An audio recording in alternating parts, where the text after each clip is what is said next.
I don't know if you like me, but I do love mineralogy. I love how nature creates some perfect crystals, and it's always fun to see. So here on the side, you can see crystals. There, it's a mineral called amethyst, and this is a picture that was from the ROM, which is the Royal Ontario Museum. So when you think of amethyst, we are looking at it's quartz crystals, and there's a little bit of iron in it that gives it this purple color that people enjoy tremendously. So today we're going to talk about crystals, quartz crystals, and if you have any questions about it, please put them in the segment below. So let's see what we're going to learn today. So when you think of quartz crystals, we have a specific shape that has a specific form that we can recognize quite nicely. So here we have this sample. Let's see if I can give you some information about it a little bit more. So let's see if we can make this bigger so you can read it. Otherwise, I'll read it for you. So this is a quartz variety. It's called amethyst. It is from the, let's see, I just cannot read. Isn't it amazing? It is, oh, there you go. It's the Anahi mine in Santa Cruz in Bolivia. So this is from Durama. So let's see if I can give you some examples of amethyst. So amethyst is the mineral of Ontario. So most countries have flags. Provinces here in Canada have their own flags, their trees, their flower, and the mineral. So here's an example of amethyst. Let's see if we can have the camera focusing on this. So this is amethyst. This sample here, you could see with its granite at the back. This is from the Canadian Shield, and we have here this mineral that represents Ontario. This mineral here was taken close to Thunder Bay. As I mentioned, amethyst is the mineral of Ontario, and if you travel close to Thunder Bay, especially going east, you can find a few places where you can, let's see if we can get this focus back. There you go. You can, along the highway, you can find places where you can go and dig your own sample. So as I travel, usually I rarely buy souvenirs. I rarely buy knickknacks for people. I tend to take pictures and send pictures to people, and I collect minerals.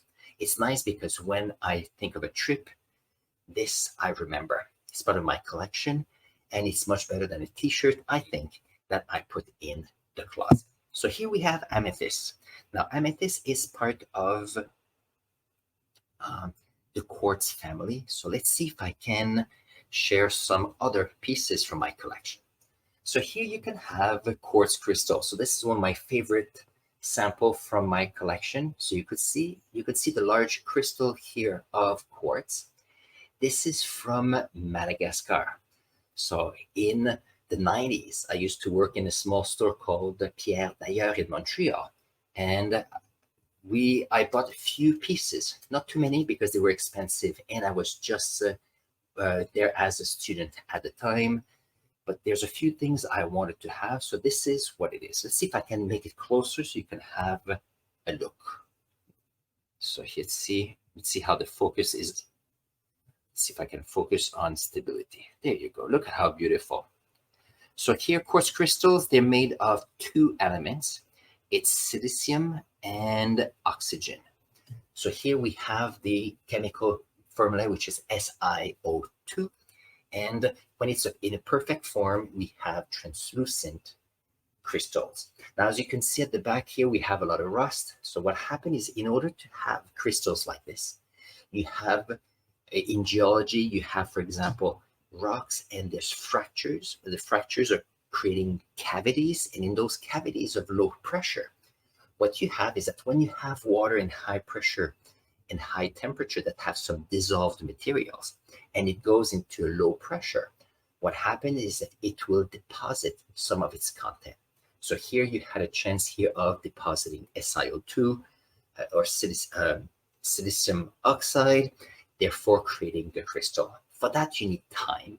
So we're not talking about years or decades or centuries. We're talking about hundreds of thousands of years, millions of years, so that the crystals are nicely created.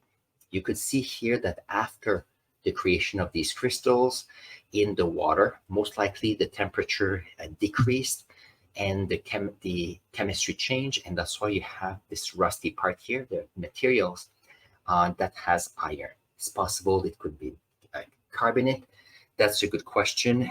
And then what happened is the iron oxidized when the cavity, for example, could have emptied of water. So this is another nice one I have.